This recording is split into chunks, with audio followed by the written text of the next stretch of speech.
بسم الله الرحمن الرحيم. الحمد لله والصلاة والسلام على رسول الله، وأشهد أن لا إله إلا الله وحده لا شريك له، وأشهد أن محمدا عبده ورسوله صلى الله عليه وعلى آله وصحبه وسلم تسليما كثيرا. أما بعد، فإن أصدق الحديث كلام الله تعالى، وخير الهدي هدي محمد صلى الله عليه وعلى آله وصحبه وسلم، وشر الأمور محدثاتها، وكل محدثة بدعة، وكل بدعة ضلالة، وكل ضلالة في النار. كان الكلام البارحة على زكاة بهيمة الأنعام، وتقدم الكلام على شروط وجوب الزكاة في بهيمة الأنعام، وكان الكلام على الإبل من بهيمة الأنعام، ما هو القدر الواجب في الإبل. واليوم إن شاء الله سنتكلم عن القدر الواجب في البقر. نصاب البقر 30 بقرة سائمة، من كان عنده 30 بقرة فأكثر سائمة. وقد عرفنا ما معنى سائمة، يعني أنها ترعى من العشب المباح الذي ينبت بفعل الله عز وجل، يعني ينزل المطر على أرض فينبت الكلأ والعشب، فترعى هذه البقر من هذا العشب أو الكلأ، هذا الذي يجب فيه زكاة إذا كانت ترعى الحول كله أو أغلب الحول. فإذا كان عند الإنسان نصابا من البقر، يعني 30 بقرة فأكثر، فيجب عليه الزكاة في هذه البقرة. كم تجب عليه؟ إذا كان يملك 30 بقرة إلى 39 بقرة فيجب فيها تبيع، يجب فيها تبيع، والتبيع ما تم له سنة، وسمي بذلك لأنه يتبع أمه، يجب فيها تبيع أو تبيعة. سمي بذلك تبيع. لماذا سمي بذلك؟ لأنه يتبع أمه، كما ترون في العجل الصغير يمشي مع أمه، تبيع يسمى، ما تم له سنة. طيب، فإذا زادت واحدة، كان عنده 40 بقرة إلى 59 بقرة، هذه فيها مسنة، فيها مسنة. ما هي المسنة؟ كم عمرها؟ ما تم لها سنتان، وسميت بذلك لأنها طلعت أسنانها. ليس المقصود بالمسنة هنا يعني كبيرة في السن الهارمة، لا، نحن نقول امرأة مسنة، رجل مسن يعني كبير طعن في السن، لا، ليس المقصود بالمسنة هنا يعني الكبيرة الهارمة، لا، المقصود بالمسنة يعني التي طلعت لها أسنان، وهي ما تم لها سنتان. فإذا زادت واحدة، كان عند الشخص هذا 60 بقرة إلى 69 بقرة، ففيها تبيعان، فيها تبيعان، وقد عرفناك ما معنى التبيع. ثم في كل 30 بقرة تبيع، وفي كل 40 مسنة، في كل 30 تبيع، وفي كل 40 مسنة. فإذا كان عند الإنسان 70 بقرة، فكم فيها؟ ماذا فيها؟ فيها تبيع ومسنة، يعني معك 40 و30، في 30 تبيع وفي 40 مسنة. إذا كان عند الإنسان 80 بقرة ففيها مسنتان، فيها مسنتان، 40 ب40 80، فيها مسنتان. إذا كان عند الإنسان 90 بقرة، ماذا فيها؟ فيها 3 تبيعات، 3 تبيعات، لأن 30 و30 و30، في كل 30 تبيع قلنا نحن. فإذا كان عند الإنسان 100، فماذا فيها يا إخواني؟ فيها تبيعان ومسنة، معك 30 و30، هذه 60 تبيعان، لأنه في كل 30 تبيع، ومعك 40 فيها مسنة، إذن فيها تبيعان ومسنة. وإذا كان عند الإنسان 120 بقرة، فماذا يجب فيها؟ يجب فيها 4 تبيعات أو 3 مسنات. 120 معك 30 و30 و30 و30، 4 تبيعات أو 3 مسنات، 40 ب40، في كل 40 مسنة. أعتقد أنها واضحة. هذا هو القدر الواجب في البقر. طيب، ما هو القدر الواجب في الغنم؟ خلاص انتهينا من البقرة الآن. ما هو القدر الواجب في الغنم؟ القدر الواجب في الغنم إذا كان الشخص يملك نصابا، يعني 40 شاة فأكثر. من كان عنده دون 40 فلا زكاة فيها، لأن النصاب 40 في الشاة. من كان عنده 40 شاة، سواء كان أغنام، يعني سواء كان معز أو ضأن، من كان يملك 40 شاة سائمة، يعني ترعى من العشب المباح الحول كله أو أكثر الحول فأكثر، هذا الذي يجب فيه في أغنامه الزكاة. معك من 40 شاة إلى 120 شاة. هذا احفظه لأننا سنمثل الآن بعد قليل يعني بأمثلة. احفظ هذا. من كان يملك 40 شاة إلى 120 شاة ففيها شاة واحدة، فيها شاة واحدة. إذا زادت واحدة يعني 121 شاة إلى 121 شاة إلى 200 ففيها شاتان، فيها شاتان. زادت واحدة صارت 200 وشاه إلى 300، هذه فيها 3 شياه، ثم تستقر الفريضة فيكون في كل 100 شاه شاه. فمن كان عنده 400 شاه ففيها 4 شياه، من كان عنده 500 شاه ففيها 5 شياه، وهكذا. طيب، ما هو الذي يؤخذ من بهيمة الأنعام وما هو الذي لا يؤخذ؟ ما هو الذي يؤخذ من بهيمة الأنعام في الزكاة وما هو الذي لا يؤخذ؟ تعرفون بهيمة الأنعام بعضها رديء، فيها المريض وفيها الكبير في السن، وبعضها يعني كريم من المال الكريم. فهل نأخذ من الكريم أو نأخذ من الرديء؟ لا، نأخذ من الوسط، نأخذ من الوسط. لماذا؟ لحق ولحق الغني، لحق الغني الذي ستؤخذ منه هذه الزكاة. فلا تؤخذ المريضة، المريضة لا تؤخذ، ولا تؤخذ المعيبة، كان تكون مثلا عوراء، هذه معيبة لا تؤخذ، أو مقطوعة الألية مثلا، أو مقطوعة إحدى القوائم، هذه لا تؤخذ في الزكاة. وهكذا لا تؤخذ الكبيرة الهرمة. لماذا لا تؤخذ هذه؟ لحق الفقير، لحق الفقير. وبالمقابل لا تؤخذ الأكولة. ما هي الأكولة؟ التي أعدت للأكل، السمينة المعدة للأكل، خلاص هذه جهزها صاحبها يريد أن يأكلها، يريد أن يأكلها هو وأهله أو هو وقاربه، المهم سمنها وجهزها أعدها للأكل، هذه لا تؤخذ، تسمى ماذا؟ الأكولة. ولا تؤخذ الربا. ما هي الربا؟ الربا التي تربي ولدها. ولا تؤخذ كذلك الماخض، الماخض، الماخض يعني الحامل. ولا يؤخذ كذلك الفحل، لا يؤخذ الفحل، يعني لا يؤخذ الخيار من المال، لأن النبي عليه الصلاة والسلام عندما بعث معاذا إلى اليمن ماذا قال له؟ قال له: إياك وكرائم أموالهم واتق دعوة المظلوم. لا تأخذ الكريم من المال، الكريم من المال الخيار، الخيار من المال، لا تأخذ الكريم من المال، إياك وكرائم أموالهم. وهذا لحق الغني، إلا في حالة أن صاحبها تصدق بها من ذات نفسه فلا بأس، إلا أن يشاء ربها كما جاء في الأحاديث، يعني إلا إذا شاء صاحبها أن يتصدق بهذا الشيء الكريم من المال فهذا أعظم أجر.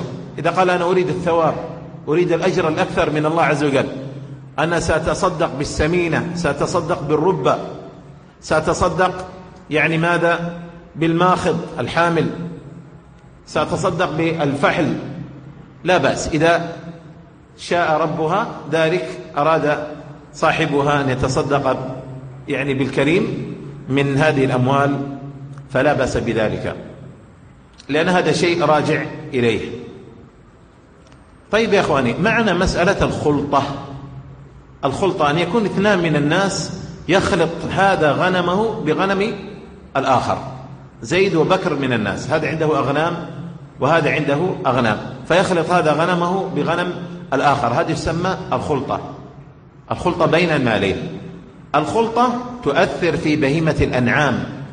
تؤثر إيش معنى تؤثر؟ يعني تؤثر في وجوب الزكاة وفي إسقاط الزكاة في بهيمة الأنعام خاصة. أما في غير بهيمة الأنعام الاختلاط بين المالين، إذا كان المالان ذهب مثلا، أو كان المالان أوراق نقدية، أو كان المالان زروع وثمار، فإن الخلطة لا تؤثر في وجوب الزكاة ولا في إسقاط الزكاة. تؤثر في بهيمة الأنعام خاصة، فإنها تصير المالين كالمال الواحد. ولا فرق في ذلك بين أن تكون هذه الخلطة خلطة أعيان أو خلطة أوصاف. خلطة الأعيان أن يكون المال مشتركا بين اثنين مشاعا، يعني اثنان من الناس، بكر وزيد من الناس، عندهم 40 شاة، ونصيب كل واحد غير متميز، مشتركين الاثنين يشتركان في هذه 40 الشاة دون أن يكون نصيب كل واحد متميز. واضح إن شاء الله؟ هذه تسمى خلطة أعيان، لا يتميز نصيب كل واحد منهما عن الآخر، عن نصيب الآخر. أو خلطة الأوصاف، وهي أن يكون نصيب كل واحد من المشتركين في هذا المال متميزا، إلا أن هذا يخلط ماله بمال الآخر، هذه تسمى خلطة أوصاف. فخلطة الأعيان أو خلطة الأوصاف تؤثر في وجوب الزكاة، في إيجاب الزكاة وفي إسقاط الزكاة، فتصير المالين كالمال الواحد. وسيأتي إن شاء الله أمثلة هذا بعد ذكر شروط وجوب الزكاة في المالين المختلطين. شروط وجوب الزكاة في المالين المختلطين أن يكون الخليطان من أهل وجوب الزكاة. فلو كان صاحب بعض الأغنام كافرا والأغنام الأخرى مسلما، فإن هذه الخلطة لا تؤثر، لأن أحدهما تجب عليه الزكاة والآخر لا تجب عليه الزكاة. الكافر لا تجب عليه الزكاة. هذا شرط. كذلك من الشروط أن يكون الاشتراك في المالين في عدة أمور. في المراح المكان الذي تبيت فيه بهيمة الأنعام واحد، المكان الذي تبيت فيه وتأوي واحد. كل هذه الأغنام، نحن نمثل بالأغنام، وإلا هذا يشمل ماذا يا إخواني؟ الإبل والبقر، لكن نحن نمثل بالأغنام. فأن يكون المبيت والمأوى واحد، أغنام هذا وأغنام هذا تبيت كلها في مكان واحد، هذا معنى المراح. وأن تشترك أيضا في المسرح. ما معنى ذلك؟ أن تخرج في وقت واحد وترجع في وقت واحد، هذا معنى الاشتراك في المسرح. وأيضا الاشتراك في المحلب، أن يكون المكان الذي تحلب فيه هذه الأغنام، أغنام بكر وأغنام زيد، في مكان واحد. وهكذا الاشتراك في المرعى، أن ترعى هذه الأغنام كلها، أغنام زيد وبكر، في مكان واحد، لا أن ترعى أغنام زيد في شعب وترعى أغنام بكر في شعب آخر أو في مكان آخر، إنما ترعى في مكان واحد. وهكذا الاشتراك في الفحل، أن يكون الفحل التي يطرق هذه الأغنام واحد. فإذا اشتركت في هذه الأشياء، في المراح وفي المسرح وفي المحلب وفي المرعى وبالفحل، صار المالان كأنه كالمال الواحد. يقول النبي صلى الله عليه وسلم: لا يجمع بين متفرق ولا يفرق بين مجتمع خشية الصدقة، وما كان من خليطين فإنهما يتراجعان بينهما بالسوية. لا يجمع بين متفرقين. مثاله 3 أشخاص من الناس، كل واحد عنده 40 شاة.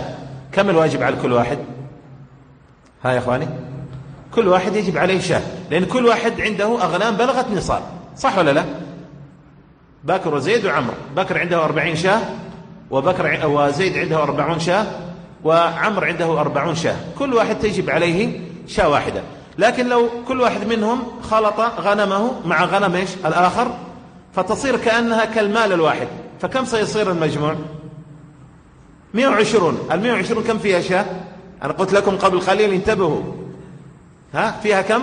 فيها شاة واحدة، لأنه كما مر معنا أنه من 40 إلى 120 فيها شاة واحدة. فإذا خلط هذا غنمه مع غنم الآخر الثاني والثالث، فصارت كلها الأغنام مشتركة في هذه الأمور، في المسرح والمحلب وكذا، فلا تجب فيها إلا شاة واحدة. لكن لا يفعل هذا تحينا. عندما يسمعون بالساعي الذي يأتي يأخذ الزكاة، قال له: اسمع، بجيب الغنم حقي مع الغنم حقك مع الغنم حق فلان، ونجمعها مرة واحدة، عشان لا يأخذ علي غنم ولا يأخذ على زيد غنم ولا يأخذ على الثالث غنم، نجمعها كلها مرة واحدة عشان تأخذ علينا غنم واحدة فقط. لا، إذا تحايلوا فلا يجوز الحيلة، يجب على كل واحد أن يخرج شاة. لكن هذا في حال أنهم هكذا كانت أغنامهم كلها مشتركة في هذه الأشياء من قبل أن يأتي الساعي.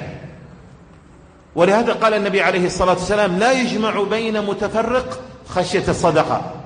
لا يفعل هذا الإنسان، يجمع بين متفرق من بهيمة الأنعام من أجل أن لا تؤخذ إلا شاة واحدة إذا كانت هذه الأنعام شياه. طيب، ولا يفرق بين مجتمع بين مجتمع خشية الصدقة أيضا. بكر من الناس عنده 20 شاة، وزيد من الناس عنده 20 شاة، هل تجب على كل واحد زكاة؟ لا، لأنها أقل من النصاب. نصيب كل واحد أقل من النصاب، النصاب 40 فأكثر. فكانت أغنامهما مشتركة مع بعض، زيد وبكر كانت أغنامهما سواء، يعني كم المجموع؟ 40 شاة. تجب فيها زكاة ولا تجب فيها زكاة؟ شاة واحدة. فلما سمع بالساعي جاء ليأخذ الزكاة، قال زيد البكر: أسمع يا أخي، خذ أغنامك وأنا سأخذ أغنامي، حتى إذا جاء إلى الواحد منا يجد أن غنمه أقل من النصاب فلا يأخذ عليه زكاة. هذا لا يجوز، هذا لا يجوز. إذا كانوا من قبل هكذا كل واحد غنمه لوحده، ليست مجتمعة وليست مشتركة، نعم لا تجب على كل واحد زكاة، لأن نصيب كل واحد أقل من النصاب. لكن أن يتفرق من أجل، أو أن يفرق كل واحد منهما غنمه عن الآخر لأجل ألا تجب في أغنامهما الزكاة، فهذا لا يجوز، هذا لا يجوز. طيب، لا شك أن هذه الشاة التي ستؤخذ في هذه 40، إذا كانت هذه 40 الشاة منها 20 شاة لزيد ومنها 20 بكر، لا شك أن الغنم التي ستؤخذ في هذه 40 هي إما لزيد وإما لمن؟ وإما لبكر من الناس. طيب كيف الآن؟ قال النبي صلى الله عليه وسلم، يعني الذي الآن ما أخذت منه الغنمة، ما أخذت غنم من أغنامه، هذا الآن يعني مستفيد، صح ولا لا؟ لكن الذي أخذت عليه الغنمة أو الشاه هذا مسكين، هذا خسر شاه. قد قال النبي صلى الله عليه وسلم: وما كان من خليطين يتراجعان بينهما بالسوية، أحدهما يخرج شاه من عنده ثم الآخر يدفع له نصف قيمتها. تدفع له نصف قيمتها، مش خلاص أخذت من زيد خلاص عمرو فرحان، لا، إذا أخذت من عمرو فإن زيد يدفع له نصف قيمتها، وإذا أخذت من زيد فإن عمرو يدفع له نصف قيمتها. هذا معنى قول النبي صلى الله عليه وسلم: وما كان من خليطين فإنهم يتراجعان بينهما بالسوية. وإذا كانت هذه الأغنام لثلاثة أشخاص 40 و40 و40، زيد عنده 40 وبكر عنده 40 وعمر عنده 40، فخلط هذا والثالث، كل واحد منهما خلط أغنامه إلى الآخر وضمها إلى الآخر، إذا أخذت من أحد الثلاثة فإن هذه تثمن وتقوم، هذه الشاة التي أخذت عليه تقوم وينظر كم قيمتها. نفرض أنها ب120 ألفا، ذاك يدفع له 40 والآخر يدفع له 40. واضح إن شاء الله؟ أيوه.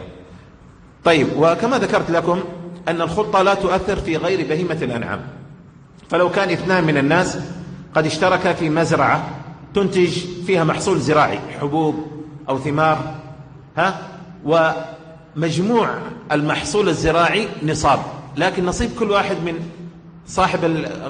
كل واحد من أصحاب هذه المزرعة لا يبلغ نصابا، فإنه لا زكاة في هذا المحصول الزراعي، وإن كان مشتركا وإن كان مختلطا. لماذا؟ لأن الخلطة في الزروع والثمار لا تؤثر في وجوب الزكاة وفي إسقاط الزكاة. مثال آخر: 2 من الناس أيضا عندهما أموال، نصيب كل واحد لا يبلغ نصابا، لكن هذا ضم ماله، الأوراق النقدية التي عنده، إلى الأوراق النقدية التي عند الآخر، فكان المجموع نصابا، لا تجب في هذا المال زكاة، لأن نصيب كل واحد لا يبلغ نصابا. وهكذا إذا كان هناك مثلا 2 من الناس قد اشتركا في عروض تجارة، زيد وبكر من الناس اشتركا في بقالة،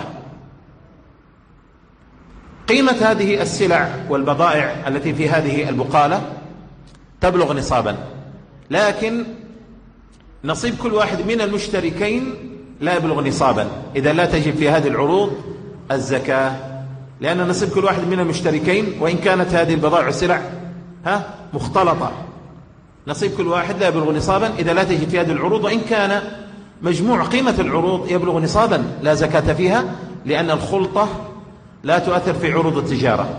إذن الخلطة بين المالين لا تؤثر إلا في بهيمة الأنعام خاصة، في الإبل والبقر والغنم، إذا كان هناك اشتراك في الإبل أو اشتراك في البقر أو اشتراك في الغنم. وفق الله الجميع لما يحبه ويرضى، وصلى الله وسلم على نبينا محمد وعلى آله وصحبه أجمعين.